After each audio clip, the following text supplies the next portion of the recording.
اعوذ باللہ من الشیطان الرجیم بسم اللہ الرحمن الرحیم۔ السلام علیکم 3 کلاس، کیسے ہیں آپ سب پیارے بچوں؟ آج ہم اپنا اردو کا سبق نمبر 3 بے مثل ہے ذات رسول کریم خاتم النبیین صلی اللہ علیہ وسلم کی۔ تو سب شروع کرنے سے پہلے ہم اس کے حاصلات تعلیم پڑھ لیتے ہیں۔ قدر طویل گفتگو سن کر اس کے اجزاء اخذ کر سکیں گے۔ توجہ سے سن کر اپنے رد عمل خیالات کا اظہار درست تلفظ اور لب و لہجے میں کر سکیں گے۔ سادہ اور مرکب جملوں پر مشتمل عبارت سمجھ کر پڑھ سکیں گے۔ اپنی پسند کی کہانیاں، واقعات، ڈرامے اور نظمیں پڑھ کر نتائج اخذ کر سکیں گے۔ سبق پڑھ کر اس کے متن سے متعلق سوالات کے جوابات لکھ سکیں گے۔ سادہ جملوں کو استفہامیہ جملوں میں تبدیل کر سکیں گے۔ تذکیر و تانیث کا فرق جملوں میں واضح کر سکیں گے۔ کہانیاں پڑھ کر یا سن کر اپنے ساتھیوں کو بھی سنا سکیں گے۔ پیارے بچوں، یہاں پہ ہے سوچیں اور بتائیں۔ نبی کریم صلی اللہ علیہ وسلم کی اخلاق سے متعلق 2 جملے بتائیں۔ جیسے کہ آپ سب جانتے ہیں کہ آپ کا اخلاق بہت اچھا تھا، نہ صرف آپ کے دوست بلکہ آپ کے دشمن بھی آپ کے اخلاق کو بہت اچھا کہتے تھے۔ تو آپ نے اس کے متعلق 2 جملے بتانے ہیں۔ اگر آپ کو کسی کی کوئی گمشدہ چیز ملے تو آپ کیا کریں گے؟ آپ اسکول میں ہوتے ہو، آپ گھر میں ہوتے ہو، اگر آپ کو کوئی چیز ڈھونڈتی ہے تو آپ اس کا کیا کریں گے؟ کیا آپ جانتے ہیں دیانت داری کے لفظی معنی راست بازی اور امانت داری کے ہیں؟ امانتوں کی حفاظت کرنا، لوگوں کے حقوق ادا کرنا، کسی کے راز کی حفاظت کرنا، اپنی ذمہ داریاں ادا کرنا، مال میں ملاوٹ نہ کرنا، اچھا اور ناقص مال ملا کر بیچنے سے اجتناب کرنا وغیرہ دیانت داری کی ہی صورتیں ہیں۔ بے مثل ہے ذات رسول کریم خاتم النبیین صلی اللہ علیہ وسلم کی۔ پیارے بچوں، یہاں پہ کچھ اہم الفاظ ہیں: سستانے، اجنبی، ممبر، سخاوت، صفات، صادق، محال۔ ٹیچر اب اس لیسن کی پڑھائی کریں گی اور آپ نے بھی اس لیسن کی اچھے سے پڑھائی کرنی ہے۔ جیسے کہ ٹیچر نے اس کے اوپر معنی لکھے ہیں کچھ الفاظ کے، آپ نے بھی اہم الفاظ کے معنی لکھنے ہیں اور ان کو یاد کرنا ہے۔ مدینہ منورہ میں کھجوریں کثرت سے پیدا ہوتی تھیں۔ کثرت مطلب زیادہ مقدار۔ ارد گرد سے لوگ کھجوریں خریدنے کے لیے یہاں آتے تھے۔ ایک مرتبہ کچھ لوگ کھجوریں خریدنے کے لیے مدینہ منورہ روانہ ہوئے۔ سفر کرتے کرتے جب وہ لوگ تھک گئے تو سستانے مطلب آرام کرنے کے لیے مدینے سے باہر کچھ دیر کے لیے ٹھہر گئے۔ اتنے میں وہاں ایک اجنبی شخص آیا۔ اجنبی، انجان، جس کو ہم نہیں جانتے۔ اس شخص نے مسافروں کے پاس ایک سرخ اونٹ دیکھ کر پوچھا کہ کیا یہ اونٹ آپ مجھے بیچو گے؟ مسافروں نے کہا کہ اگر وہ انہیں اتنی مقدار میں کھجوریں دے تو وہ بدلے میں اسے اونٹ دے دیں گے۔ سودا طے ہونے کے بعد اس شخص نے اونٹ کی مہار پکڑی اور شہر کے اندر چلا گیا۔ اس شخص کے جانے کے بعد مسافروں کو خیال آیا کہ وہ تو اس آدمی کو جانتے ہی نہیں، اب اس اونٹ کی واپسی یا قیمت کی وصولی کے لیے کیا کریں؟ تھوڑی دیر گزری تو اس اجنبی شخص نے ایک آدمی کے ذریعے سے ڈھیر ساری کھجوریں بھجوا دیں، ساتھ ہی پیغام دیا کہ اپنے اونٹ کی قیمت کے برابر کھجوریں تول کر پوری کر لو اور باقی کھجوریں آپ کی دعوت کے لیے ہیں۔ مسافر اجنبی شخص کی دیانتداری اور سخاوت پر بے حد خوش ہوئے۔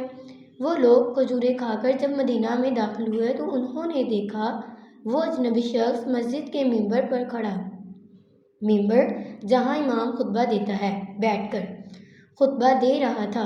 معلوم ہوا کہ وہ اجنبی شخص اللہ تعالیٰ کے پیارے رسول حضرت محمد رسول اللہ خاتم النبیین صلی اللہ علیہ وآلہ وسلم ہیں۔ نبی کریم صلی اللہ علیہ وسلم کی ذات میں بے پناہ خوبیاں تھیں، جن میں نمایاں خوبی دیانت داری تھی۔ آپ خاتم النبیین صلی اللہ علیہ وسلم ہمیشہ سچ بولتے اور لوگوں کی امانتوں کی حفاظت کرتے۔ آپ خاتم النبیین صلی اللہ علیہ وسلم کبھی ناپ تول میں کمی نہ کرتے۔ انہی خوبیوں کی وجہ سے مکہ مکرمہ کے لوگ آپ خاتم النبیین صلی اللہ علیہ وسلم کو صادق اور امین کہہ کر پکارتے تھے۔ صادق کا مطلب ہے سچا اور امین کا مطلب ہے امانت دار۔ آپ خاتم النبیین صلی اللہ علیہ وسلم نے امانت داری کو ایمان کی ایک شرط قرار دیا اور فرمایا جس میں امانت داری نہیں اس کا کوئی ایمان نہیں۔ ہمیں چاہیے کہ ہم بھی نبی کریم صلی اللہ علیہ وسلم کی تعلیمات پر عمل کریں تاکہ دنیا اور آخرت میں کامیاب ہو سکیں۔ تو پیارے بچوں، آپ نے اس لیسن کی ریڈنگ کر کے آپ نے اس میں املا کی پریکٹس بھی اپنی نیٹ کاپی پہ کرنی ہے۔ ہم نے سیکھا نبی کریم خاتم النبیین صلی اللہ علیہ وسلم بے پناہ خوبیوں کے مالک تھے۔ مکہ مکرمہ کے لوگ آپ خاتم النبیین صلی اللہ علیہ وسلم کو صادق اور امین کہتے تھے۔ نبی کریم خاتم النبیین صلی اللہ علیہ وسلم نے دیانت داری کو ایمان کی ایک شرط قرار دیا۔ آپ خاتم النبیین صلی اللہ علیہ وسلم کی تعلیمات پر عمل کر کے ہم دنیا اور آخرت میں کامیاب ہو سکتے ہیں۔ تو پیارے بچوں، اب ہم اس کی مشق شروع کریں گے۔ سرگرمی نمبر 1، الفاظ کے معنی سمجھے۔ اجنبی، ناواقف، انجان، سستانہ، آرام کرنا۔ ممبر، وہ جگہ جہاں امام کھڑے ہو کر یا بیٹھ کر خطبہ دیتا ہے۔ امین، امانتدار، صادق، سچا۔ آپ نے بھی ان کے معنی یاد کرنے ہیں۔ سرگرمی نمبر 2، درست الفاظ چن کر خالی جگہ پر کریں۔ کھجوریں، خوبیاں، وصولی، خطبہ، داخل۔ اونٹ کی واپسی یا قیمت کی ڈیش کے لیے کیا کریں؟ وصولی۔ اجنبی شخص نے ایک آدمی کے ذریعے سے ڈھیر ساری ڈیش بھجوا دی۔ کھجوریں۔ پیارے بچوں، جس طرح ٹیچر نے یہ ایکٹیویٹی فل کی ہے آپ نے بھی اسی طرح فل کرنی ہے۔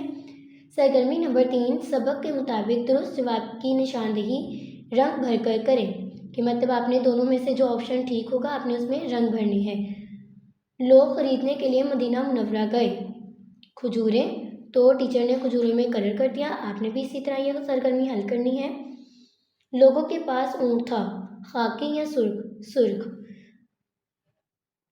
سرگرمی نمبر 4، دیے ہوئے سوالات کے جوابات لکھیں۔ پیارے بچوں، ان سوالات کے جوابات ہم اپنی نیٹ کاپی پہ لکھیں گے۔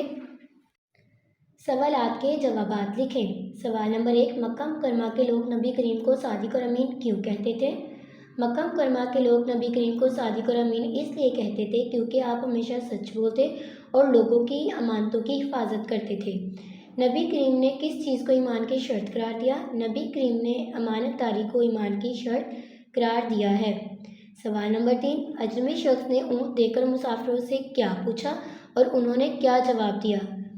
اجنبی شخص نے اونٹ دے کر پوچھا کہ کیا یہ اونٹ آپ مجھے بیچو گے؟ مسافروں نے کہا کہ اگر وہ انہیں اتنی مقدار میں کھجوریں دے تو وہ بدلے میں اونٹ دے دیں گے۔ سوال نمبر 4، ممبر پر کھڑے ہو کر خطبہ دینے والے اجنبی شخص کون تھے؟ ممبر پر کھڑے ہو کر خطبہ دینے والے اجنبی شخص حضرت محمد صلی اللہ علیہ وسلم تھے۔ دیانت داری کے 2 فوائد لکھیں۔ دیانت داری کی وجہ سے ہم دنیا اور آخرت میں کامیابی حاصل کر سکتے ہیں۔ دیانت داری کا مظاہرہ کر کے ہم لوگوں کا بھروسہ حاصل کر سکتے ہیں۔ پیارے بچوں، آپ نے ان کوشچن آنسر کو اچھے سے یاد کرنا ہے اور اپنی نیٹ کاپی پہ لکھنا ہے۔ سرگرمی نمبر 5، مل کر کریں بات۔ آپس میں بات چیت کریں اور بتائیں کہ ہم نبی کریم خاتم النبیین صلی اللہ علیہ وسلم سے محبت کا اظہار کیسے کر سکتے ہیں؟ تو پیارے بچوں، آپ نے آپس میں اپنے فیلوز کے ساتھ یہ شیئر کرنا ہے، جیسے کہ ہم ان کی عبادت کر کے، ان کے اسوہ حسنہ پہ عمل کر کے ان سے محبت کا اظہار بھی کر سکتے ہیں۔ دی ہوئی تصویروں کو غور سے دیکھ کر ان سے متعلق کہانی اپنے اساتذہ سے سنیں اور کمرہ جماعت میں اپنے ساتھیوں کو سنائیں۔ پیارے بچوں، یہ ہمارے پاس تصویریں ہیں، ان سے متعلق آپ نے ایک کہانی بنانی ہے اور اپنے کمرہ جماعت میں اپنے فیلوز کو سنانی ہے۔ لفظوں کا کھیل، خالی جگہ میں درست حرف لکھ کر الفاظ بنائیں اور ان پر اعراب لگائیں، جیسے کہ ہیں صاد، ہ، ہ، ت، صحت، پھر اس پہ آپ نے اعراب بھی لگانے ہیں۔ الف، م، م، نون، ت، ن، امانت، صادق، تکمیل، مجموعہ، عزت، اور پھر آپ نے اس کے اوپر اعراب لگوانے ہیں۔ استفہامیہ جملے، استفہامیہ جملے کسے کہتے ہیں؟ جن جملوں میں کوئی سوال پوچھا جائے وہ استفہامیہ جملے کہلاتے ہیں، جیسے کہ یہ قلم کس کا ہے؟ دروازے پر کون ہے؟ اس کے آخر میں سوالیہ نشان بھی لگتا ہے۔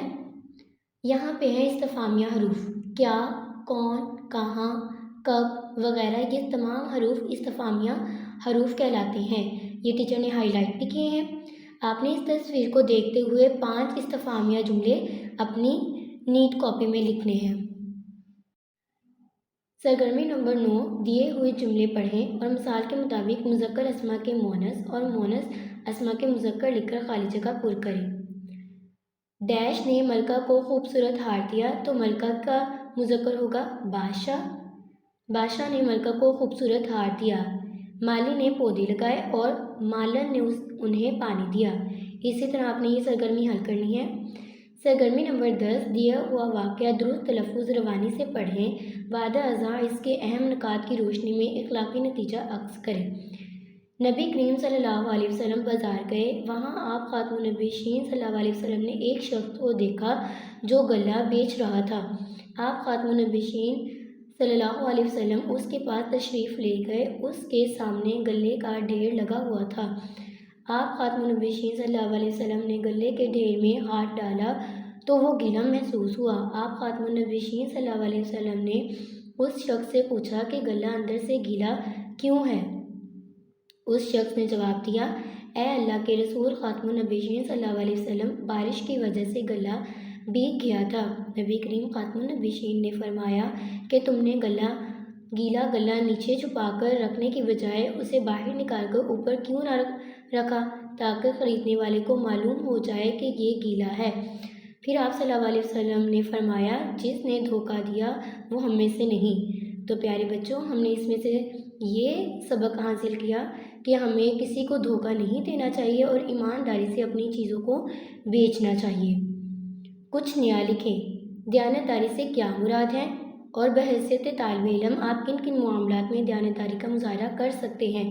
تو جیسے کہ ٹیچر نے آپ کو لیسن میں بھی بتایا دیانتداری کسے کہتے ہیں، تو آپ اس کے متعلق آپ کو اسے 10 جملے اپنی رف کاپی پہ لکھیں گے۔ آؤ کرے کام۔ لائبریری سے حاصل کردہ کتاب، انٹرنیٹ کی مدد سے یا بچوں کے رسائل میں سے اپنی پسند کی کوئی اخلاقی کہانی، واقعہ، ڈرامہ یا نظم پڑھیں، بعد ازاں کمرہ جماعت میں ساتھیوں کو سنائیں اور اس کے اخلاقی سبق پر بھی بات چیت کریں۔ تو پیارے بچوں، یہ ایکٹیویٹی آپ نے اپنے فیلوز کے ساتھ مل کے کرنی ہے۔ اب جیسے کہ ٹیچر نے تمام سرگرمیاں حل کی ہیں، آپ نے بھی اسی طرح تمام سرگرمیاں حل کرنی ہے اور ان کو اچھے سے یاد بھی کرنا ہے۔ پیارے بچوں، اس سبق کو پڑھنے کے بعد ہم اس قابل ہو گئے ہیں کہ طویل گفتگو سن کر اس کے اجزاء اخذ کر سکتے ہیں، توجہ سے سن کر اپنے رد عمل کا اظہار کر سکتے ہیں، سادہ اور مرکب جملوں پر مشتمل عبارت سمجھ کر پڑھ سکتے ہیں، سبق کے مطابق متن سے متعلق سوالات کے جوابات لکھ سکتے ہیں، سادہ جملوں کو استفہامیہ جملوں میں بھی تبدیل کر سکتے ہیں، تذکیر و تانیث کا فرق جملوں میں واضح کر سکتے ہیں، کہانیاں پڑھ کر یا سن کر اپنے ساتھیوں کو بھی سنا سکتے ہیں۔ تو آپ نے اس لیسن کو اچھے سے یاد کرنا ہے۔ اللہ حافظ۔